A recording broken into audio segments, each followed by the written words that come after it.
Assalamualaikum warahmatullahi wabarakatuh. Perkenalkan di sini saya sendiri Akif Fatur Rahman dengan NIM 23115814 dan teman saya Muhammad Afan dengan NIM 23115860. Di sini saya akan menjelaskan atau mempresentasikan mengenai tugas final project dari kecerdasan buatan lanjut, yaitu mengenai implementasi dari explainable AI untuk diagnosis penyakit pada tumbuhan menggunakan arsitektur dari MobileNet V2 dan visualisasi menggunakan GradCam. Jadi pertama di sini ada import. Kemudian yang kedua adalah mengambil dataset yaitu menggunakan API dari Kaggle. Kenapa kok menggunakan API? Karena supaya pas di trainingnya tuh lebih cepat, karena kemarin kami udah nyoba waktu upload biasa dari lokal atau dari drive itu memakan waktu yang sangat lama. Kemudian di bagian bawah yaitu di bagian image size kita menggunakan 224 sesuai rasio aslinya. Kemudian batch size-nya itu di 16. Di bagian bawah ini ada augmentasi data. Ini kami terapkan dari paper karena sebelumnya augmentasinya itu hanya sedikit. Di sini kita menambahkan di beberapa augmentasi, itu ada rescale, rotation, dan lain-lain. Untuk papernya itu ada di sini. Dapat lihat di sini sudah terindeks Scopus. Di sini terdapat Scopus, yaitu papernya tentang effective data augmentation for training technique for improving deep learning in preventive disease recognition. Jadi di sini tuh menjelaskan mengenai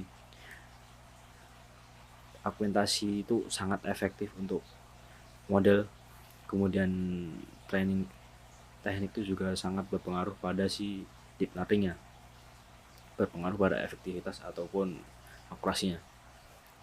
Kemudian di bagian bawah sini yaitu train generator untuk data training. Kemudian di bawah ini adalah validasi untuk data tes yang generatornya. Di bagian bawah sini ada modelnya. Jadi si modelnya menggunakan MobileNet V2. Di pertama sini ada input untuk shape-nya itu di 224. Kemudian di bagian bawahnya ini ada teknik freezing dari si MobileNet V2. Di sini menggunakan teknik freezing ini untuk mengurangi overfitting, karena sebelumnya saya sudah nyoba jika tanpa menggunakan ini tuh akurasinya lebih tinggi, tapi akurasi training lebih tinggi tetapi akurasi tesnya itu sangat rendah. Itu berarti menunjukkan adanya overfitting yang sangat besar. Kemudian di bagian bawah sini ada penyusunan dari si modelnya. Di sini pertama ada base model output, kemudian di sini saya menggunakan global average. Kami menggunakan global average pooling supaya flattingnya itu lebih cepat. Kemudian di sini ada layer dense menggunakan nilai 128 dengan activation-nya itu ReLU. Kemudian di bawah ini ada dropout sebesar 0,3 untuk mencegah yang namanya overfitting ya.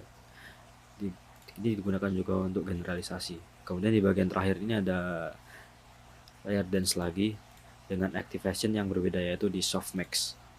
Kemudian di bagian bawah sini kita menggunakan compile untuk optimalisasi. Optimizer itu menggunakan Adam dengan learning rate-nya itu si angka 0,001. Kemudian di bawah ini ada callbacks juga. Bentar. Untuk yang sebelumnya ini yang Adam ini kami terapkan juga dari paper, yaitu papernya yang ini, Banana Disease Detection Using MobileNet Model Based on Adam Optimizer. Jadi di sini tuh menjelaskan bahwa kalau menggunakan Adam ini bisa lebih optimal dan lebih bagus dibanding tidak menggunakan. Di sini juga dapat terlihat bahwa jurnalnya itu sudah terindeks Sinta 3 untuk jurnal dari JAIC. Nah, selanjutnya di bagian bawahnya ini ada callback. Callback di sini digunakan untuk supaya si model itu berhenti ketika akurasinya itu sudah cukup baik. Jika dirasa si model itu cukup baik, dia akan berhenti sendiri. Dan untuk summary-nya itu seperti ini, lumayan banyak. Nah, di bagian bawah ini ada training modelnya. Di sini kami menggunakan 25 epoch. Dengan masing-masing epoch itu ya sekitar cukup lama. Dan jika tadi menggunakan dataset dari lokal atau dari drive itu bisa memakan waktu yang hingga ribuan detik. Kemudian dapat dilihat sini data akurasinya cukup stabil ya. Mungkin untuk selanjutnya ini bisa dijelaskan oleh teman saya untuk hasil akurasi dan evaluasinya. Baik, jadi selanjutnya saya akan menjelaskan Setelah model itu dilatih, kita akan lihat bersama hasil dari evaluasi model yang telah dilatih tersebut. Nah, di sini setelah model dilatih, saya lihat hasilnya, hasil evaluasinya menggunakan grafik. Di sini ada grafik akurasi model dan juga grafik loss model. Nah, di grafik akurasi model ini bisa kita lihat bersama bahwa di waktu-waktu awal dia itu grafiknya itu langsung naik drastis sehingga akurasinya itu langsung meningkat tinggi dan berjalan rata di sekitar akurasi 90-an dan naik terus seperti itu. Di sini garis yang biru ini garis training dan garis yang oranye ini garis validasi. Di sini kedua garis ini terlihat berhimpitan yang menandakan bahwa model ini tuh tidak overfitting seperti itu. Kemudian di grafik loss modelnya di awal-awal tuh dia langsung turun drastis, lossnya itu langsung turun drastis dan bergerak turun terus sampai mendekati ke 0. Ini artinya bahwa model tersebut belajar dengan baik sehingga loss dari hasil trainingnya itu kecil, semakin kecil seperti itu. Oke, nah selanjutnya saya tampilkan juga akurasi dari train dan juga tesnya. Jadi didapatkan akurasi dari trainnya itu 95% dan akurasi tesnya itu 92%. Nah, kemudian juga saya tampilkan dalam bentuk classification report. Nah, di classification report ini ada precision recall dan advanced score dari tiap-tiap kelas yang ada. Nah, dari semua ini, dari 15 kelas ini, jika di rata-rata hasilnya itu berada di atas 90% atau sekitar di 92-93%. Itu artinya bahwa model ini berjalan baik, belajar dengan baik dan karena akurasinya sudah tinggi, sudah di atas 90% sehingga bisa dikatakan layak untuk dipakai. Seperti itu. Kemudian juga saya visualisasikan dalam confusion metric. Di sini digunakan untuk melihat model itu menebak kelasnya itu benar atau salah dan ada di kelas mana, menebaknya di kelas mana seperti itu. Nah, bisa kita lihat bersama bahwa di sini dia tuh modelnya tuh menebak salahnya itu sedikit. Salah kelasnya misalnya ini 1, 2, 3, 4 dan sebagainya. Jadi modelnya itu sering menebaknya itu benar, sebagian besar menebaknya itu benar.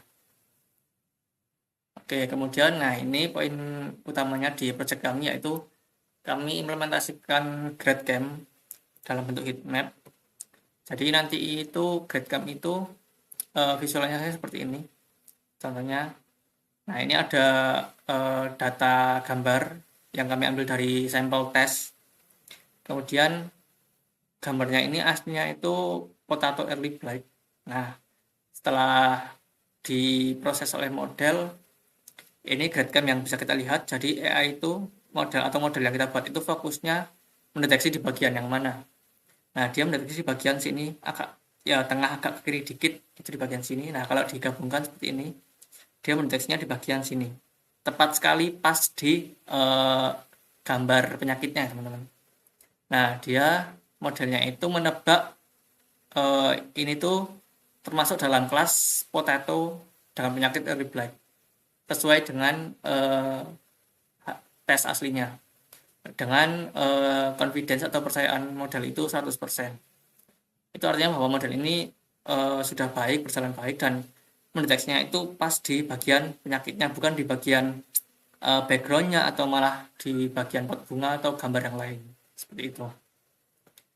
Nah, kemudian langkah terakhir kita juga menyimpan model yang telah kita buat itu supaya apabila kedepannya ada pembaruan dataset ataupun keperluan-keperluan lain untuk dianalisis atau deteksi itu bisa langsung dipakai modelnya seperti itu.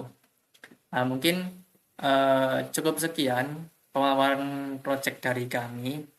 Terima kasih atas perhatiannya. Kami akhiri. Wassalamualaikum warahmatullahi wabarakatuh.